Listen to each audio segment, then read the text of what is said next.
thank you, sir. Thank you very much for agreeing for this fireside session. We look forward to an engaging discussion. So while preparing for this discussion, I was going through your annual reports. And a quote which has been regularly coming in your annual report, this is from Upanishad. You are what you are, deep driving desire is. As your desire is, so is your will. As your will is, so is your deed. As your deed is, so is your destiny. I know that you are a great reader and follower of various Indian scriptures, and I'm sure this is an impact that this quote coming in your annual report is a function of your thought process. So I just thought I should first ask you about how reading various scriptures, etc., how they have impacted you as a person and how they impact you or influence you when you conduct your life and your business. So let me start with this quote itself and then we can go towards other things. So I genuinely, the whole quote started because many people think that our scriptures here are very defeatist in mind. And everybody says that whatever happens in, wo to aapke naseeb mein likha hai, jo likha hai wahi hoga. But that is not what any scripture says. And this is a defining example of that. What does it say? That if you have a deep driving desire, and if you will that, you are what your deep driving desire is. If what is your desire is your will, means what you will, what you wish to happen. And then if you do your deed, you can make your own destiny. And I have seen this consistently in the lives of so many people, but in our own lives. And I can take it in the instance of business. And there are so many examples, but I can give you the earliest example was in pharmaceuticals. It was in 1988 when we acquired the first business in pharmaceuticals, which was Nicholas Laboratories, which was a multinational. At that time, Nicholas was ranked 48th in the rankings of pharma companies in India.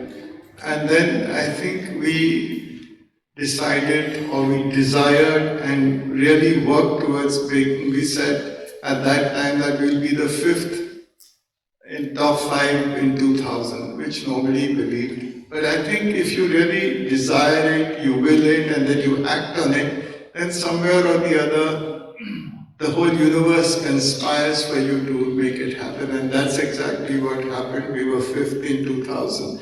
And there have been many such examples.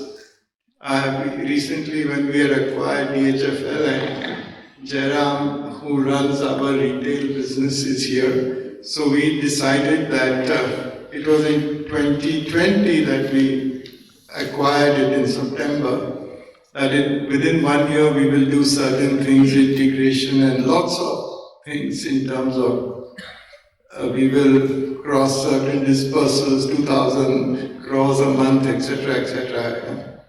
And that time it looked difficult, but then our team did it. So I really feel that for all of us, that's a learning, that if you really have a deep desire, if you will it within yourself and you act on it, then the universe will see to it that you succeed. So that is just one example of how the scriptures are played. Besides that, there are many other things, but I think I'll take the whole conversation. Thank you, sir. I think going forward, Sumati spoke a lot about various charity and the various foundations that you run. And this is something which in financial circles, when we talk to you about continuously about business and growth and all that. But I always believe that finally what I think the thought when you do charity, when you do this kind of work, it reflects the personality, and that is again reflected in the way you conduct your business. So I thought I'll take this opportunity to ask you to share more details about the foundation that you run and how it has grown over the years and how it has influenced you as an industrialist, as a businessman. So again, now I'll start with the basics. Our scriptures talk about it that if you are born as a human being, you are more privileged. You need about millions of births to be born as a human being. After that, with the sort of family that you are born in, the education that you have, the whatever in your profession you are doing, whether it's whatever it is you are more privileged than most living organisms in the world. And therefore, it is said that the wealth that has been given to you, our scriptures talk about it, that you are trustees of the wealth, and you are trustees to look after interests of others, including society. In our group, we believe that we are trustees to look after interests of society, of customers, of shareholders, and our employees. So coming to society, we believe our foundation we've been doing this for a long time, but in an organized manner. We started our foundation sometime in 2008. Basic principle was that India is suffering. There are so many people who are much less privileged and who have not got the benefits of development like we have got. And therefore you need some new solutions. So innovation was important. So innovation, we said that if to make an impact, you have to do it on scale. You have to prove your innovation on scale, and that you can only do in partnership with government. And I think the third and the most important principle we have is, which is again from our scriptures, or which is very typically Indian, is on seva and seva bhav. Seva is service. But difference between seva and seva bhav is that service which is done with compassion, which is done with love, which is done because you feel it is your duty to do it, and you are grateful that you're having an opportunity to do it. I think that is an Indian concept. I have met all the biggest philanthropists in the world. They don't talk about this like we in India do. And with that as this thing, today in our foundation, I think probably I think we're the largest foundation in terms of manpower. We have 5,000 full-time people working on the foundation. We are working in the most challenging areas. The Prime Minister has identified 112 districts in India which are known as aspirational districts, which are the most underdeveloped districts in India, and where nobody wants to go. 15% of our population in India is in these districts, and only 1.5% of the CSR money goes to these districts. And if you take in terms of human development indices, we are in these districts less than half of what the country is. So that's one example where we are working on the ground. I'll give you another example of tribal areas. Nobody wants to work in tribal areas. The condition of tribal areas is so different, we've all forgotten about them. You'll be surprised. Recently, I had the privilege of meeting the President of India. She is, as you know, a tribal. She comes from a district in Orissa called Mayurbhanj. And she was telling me, because we are working a lot in healthcare in tribal areas, she was telling me that she, at the age of 64, is the oldest living person in that whole village. So you can imagine how underdeveloped these places are. Longevity in tribal areas is 12 years shorter than that for an average Indian. Our longevity is about 72 years. There it is less than that.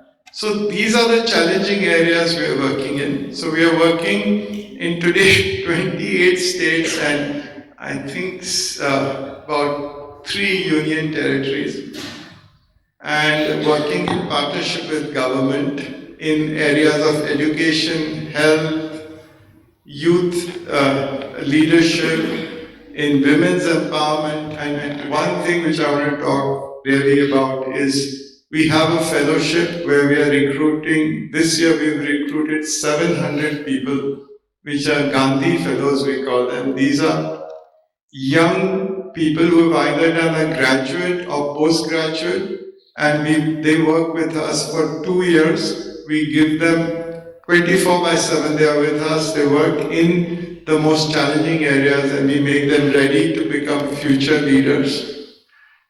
You'll be surprised. You think that the youth is not interested in doing hard work, but these are from the best institutes.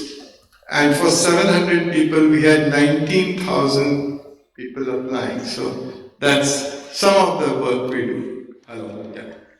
I think I have interacted with you quite a few times over the years and always had the privilege of hearing you on your business.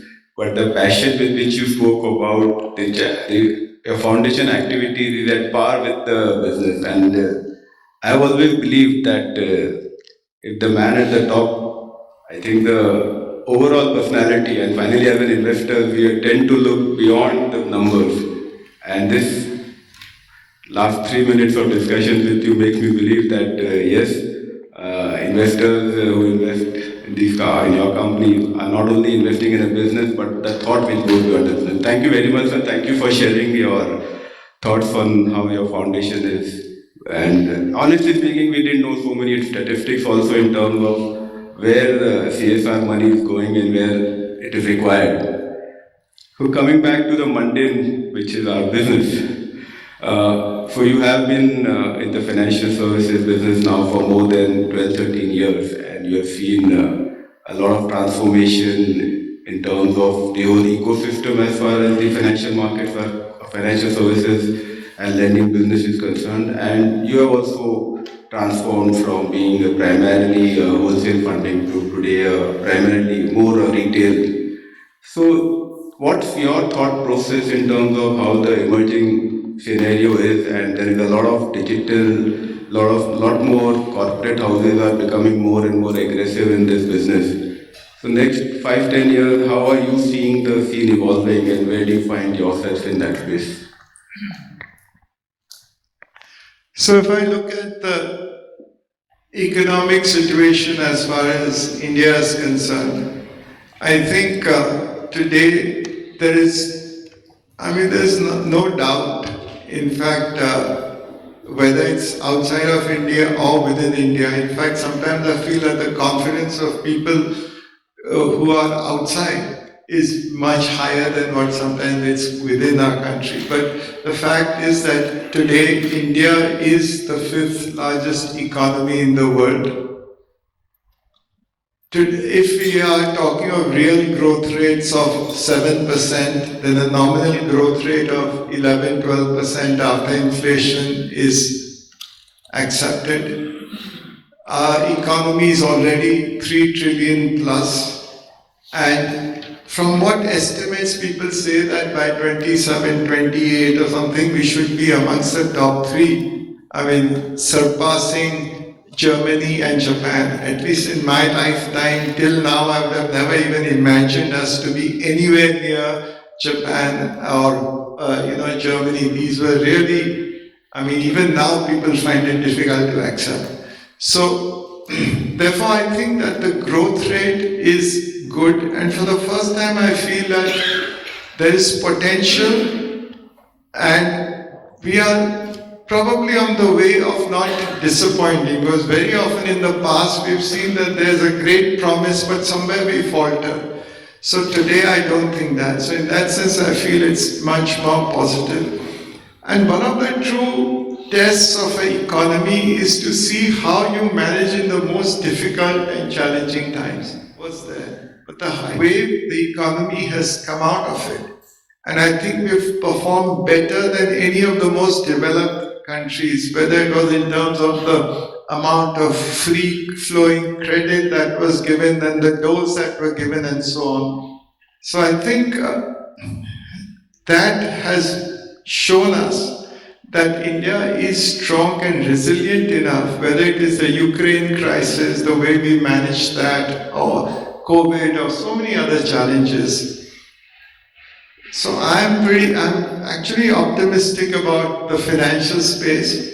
Besides, if you look at it, the debt to GDP ratio in India is still amongst the lowest in the terms of developed world. Whether it is China, ours is I think in the 55-60% debt to GDP. China, the US is like twice that amount, 200% of debt to equity. So therefore there is scope, and the way growth comes, you need debt. We've all seen it in our own lives. It's only when you have debt can you really grow and prosper. Equity alone can never make you grow that much. And therefore I think that the scope for financial services is good. The fact that the digitization and the availability of data is making us now, and this is constantly improving on a day-to-day basis.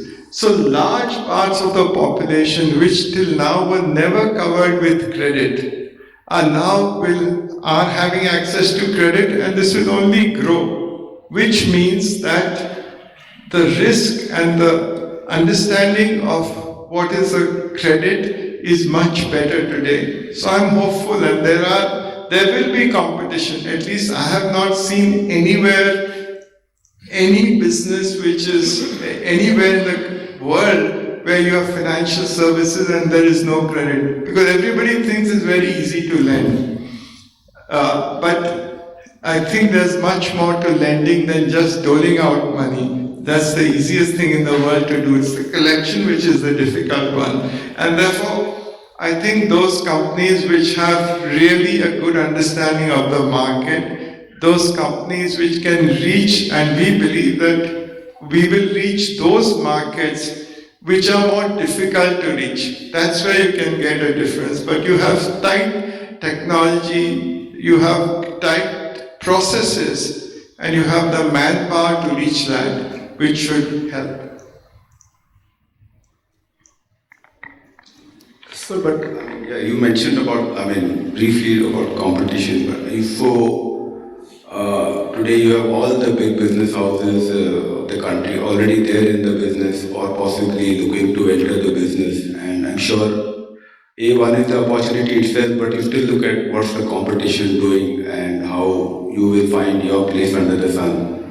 So, what's your mandate to your team when they face competition at the ground level, and how you foresee yourself growing in the next 3-5 years? Broad question. So one of the first things for any lending business is that your raw material. What is your raw material? Your raw material is money, cash. That is one, or the capital that you have. And the other thing is important as far as all this is concerned, that you have a top quality team. So as far as raw material is concerned, I think that today amongst the NBFCs, probably we are the third largest in terms of the capital. So we have enough capital, and this is all tier 1 capital, which is there for us to grow in the future. So we don't need capital today to, even from our existing book, if we were to double it, our existing book is about 65,000 crores. If we were to double it, I don't think we will need capital. So in that sense, that's not there. We have been fortunate that we've been able to get some of the best talent which is there across industry. I can see some of my colleagues sitting on the right of me, and when you interact with them, you will understand that they know this space. That's the other thing. Third thing is we are investing in systems, we are investing in procedure. Over the last few years, we've increased our distribution. In terms, today we have 13,500 people on the field doing, whether it is credit, whether it is collections, and so on. So in that sense, I think it is a competitive space, but we are going in those areas which we find will be more difficult to reach than what most others will do. and then we'll see it. I mean, every industry that we've been in has been competitive. I told you about the pharma story. We ranked when we were 48th. We had no knowledge of the pharma till then. The biggest multinationals of the world were here. It's not only local companies, but yet you can, I mean, you can get to where you want to. So we are on that line. Thank you for the granular feedback on the team that you have built, and I'm sure we look forward to exponential growth from the team in the coming years. Sir, I think during the COVID times, you did the mother of all acquisition, which is the Diwan housing, and I'm sure the integration. And before that, in 2010-11, you sold the pharma business to Abbott at what, 9 times sales at $3.8 billion. So people say that you are a master deal maker. And there is a quote which is quoted, which is attributed to you, so maybe I'm wrong. You believe in buy imperfect and sell perfect. I think so far you have delivered. So I just thought maybe your experience with the DHFL acquisition and even otherwise, whenever you do acquisitions or sales of businesses, how did it go for the benefit of all investors over here? No, what I wanted to say is that normally in an acquisition, most of the people who are doing the acquisition, if they are private equity or they are very large corporates, there are multinationals, there are certain things that you have to do in terms of diligence and in terms of, you have a lot of advisors all over the place. So it is the job of everybody to see that everything is ticked off correctly. Because if there is a problem, then if you have not highlighted it to the board, you can get, you will be said in the future that you made this mistake, that mistake and all. I think, therefore, everybody looks at perfect acquisitions, and everybody has the same sort of formula. I need an IRR of 15%, 20%, so the valuation comes around the same only, and then it's competitive. I think where an entrepreneur can make a difference is to understand, yes, there are faults, but is there a risk? But can that risk be boxed in? And what is the value for that risk? And that is where you have to take a call. It can go wrong, but at the end of the day, you're the entrepreneur. You don't have to answer to anybody except your own money and yourself. So only an entrepreneur can take that risk. It's very difficult for a professional board to take that risk because it can go wrong. At the end of the day, if it goes wrong, whose neck is on the block? Perfect, sir. I think it's a masterclass as far as acquisitions that you have shared your thought process. And I think your team is very lucky to have you as a boss because you encourage, or rather you give them the benefit of looking for that imperfect deal and the right valuations. I think that's the whole what you said, and now it's all history, and yeah, Diwan Housing has been a very good acquisition for you. So congratulations to you once again, sir, for the superb acquisition. Sir, going forward, nowadays, obviously, you wear so many hats. You run a business both on the financial side and the pharma side. Then you have your philanthropy. Then you're on the board of Tata Sons and also a grandfather now. So, how do you manage your time, and where is the allocation of time, and how does it work? It's more a personal question, but I just thought I'd take a chance.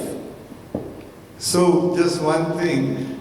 Nowadays I'm more in news because of grandfather, but I'm a grandfather from last 12 years, so I have... So let me just clarify. So I have some experience in being a grandfather. So really, first of all, so one thing I've learned when I remember this when I'm young and I can share it with you, is that most important in terms of focus is to have first on your own health is important. So it's like this, when you go on a flight, what do they say? When the oxygen the mask falls down, then first you wear the mask on yourself, then you can help the person next to you. So you have health, which is both physical as well as some spiritual time. So I believe that that gives me the strength both physically and spiritually as much. So that's one priority. Second priority is also to look after your family. If you don't have a stable family, it can be demanding on you. And third is priority of business. So, and I really enjoy my business. We also have good people to work with. So it's so that's how I survive. And frankly, there are others who do much more than what I do. So I guess see that this is our role. We continue. Thank you for your honest answer, sir. I'm sure the audience would have quite a few questions. So I said my question starts by stating two facts. The first fact is that India surpassed China in terms of population, and linked to that, the threat that the disruptive technology poses to low-skilled jobs. Is this dilemma of social impact versus financial impact for real in your life, in your daily life, as in your position? And if yes, how do you solve for it? So it is a fact that socially there are challenges in India. First of all, the growth in population of India surpassing China, it can be looked upon as a positive, as well as on the other side there are some negatives to it. The positive, of course, is that we have a much younger population than China. In fact, China is facing the population of facing the issue of an aging population, and it is becoming a big challenge today for Chinese society.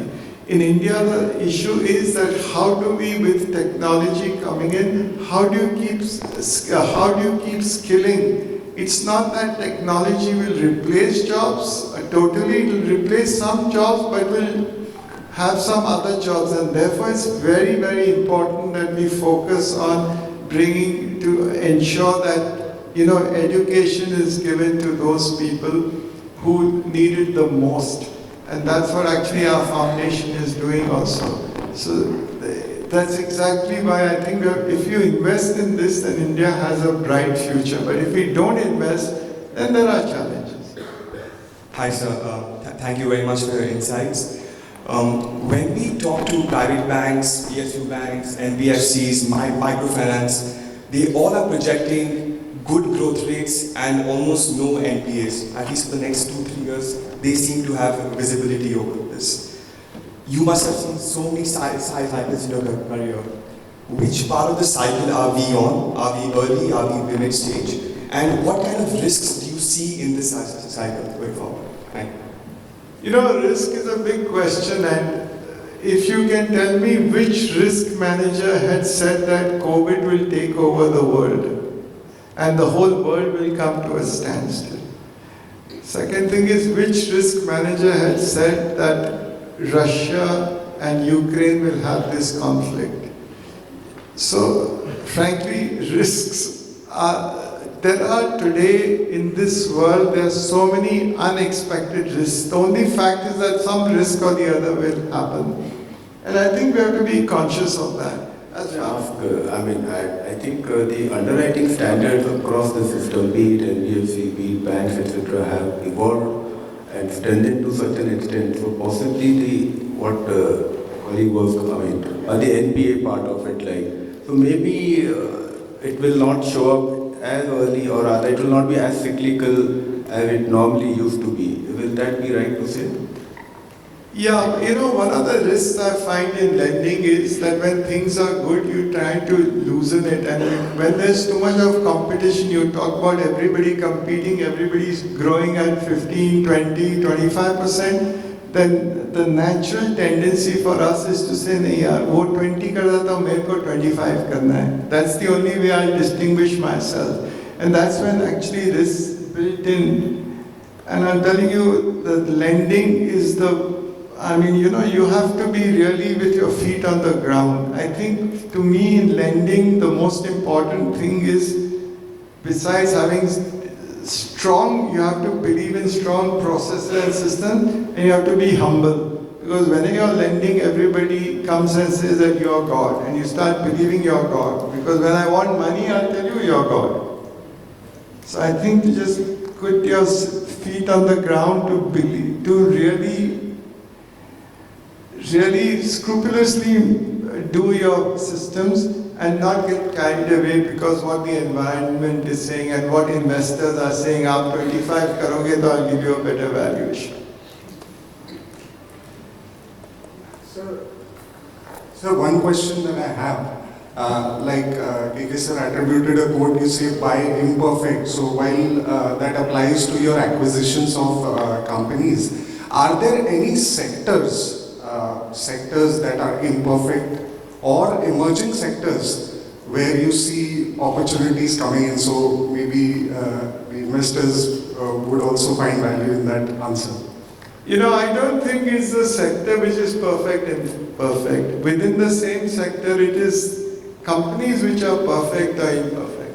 I think in the same sector, you will find across the board that you all know it better than I do. Valuations are very different over a long-term period in the same sector. So I don't believe sectors and all that. That's it. You referred to two big modes that you got. One is obviously the capital that you guys work with, but interestingly you also mentioned about the team that you built. Very curious to understand that what are the key attributes that you look forward to when you hire the leader, and has those evolved obviously because the competitive dynamics and what you demand of the leaders in the future that would have changed, how we can benefit from your experience? So first of all, I think, the leader, to understand the track record of a leader is relatively easy. I mean, you can see that if they are not very new people, if they have a track record, you can measure it, or you understand it. The track record, how you have dealt in a difficult situation as well as in a good. Normally in an interview, you will only find people saying how good they have been, but how have they tackled a more difficult situation, I think that is important. Second, to me, what is important in a leadership is that you have to have the values are very important. What values you live by, what you've grown up by.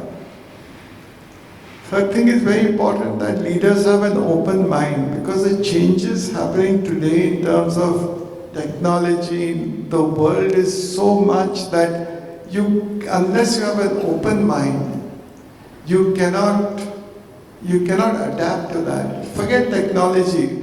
Fortunately, there's so much of information available today in the world that you can understand. If you have an open mind, you will know what's happening. So to be able to spot the trend early enough and to then make yourself equipped as a person, as a company, I think that's important.